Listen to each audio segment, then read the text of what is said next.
No, the song that played was Baba Yangu featuring Peter Nyabuto. And what was the creative process behind this collaboration? And what I've noticed as well about your EP is it's very, very personal. Yes. And it also has like some emotional narratives towards it as well. So explain to me, Baba Yangu, how did that collaboration come up to be?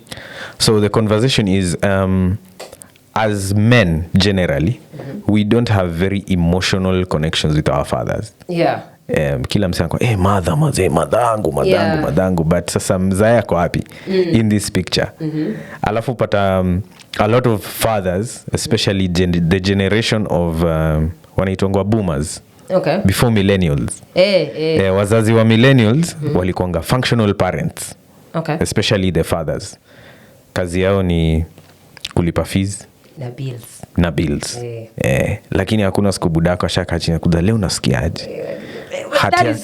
Is your heart in the right place? Ama sahi hata tunaweza fanya experiment. Kuna experiment station ingine washaifanya before ilikuwa tell a dude to tell their father I love you. Alafu sikia reaction. Budako anakuambia okay hata huku kunanyesha.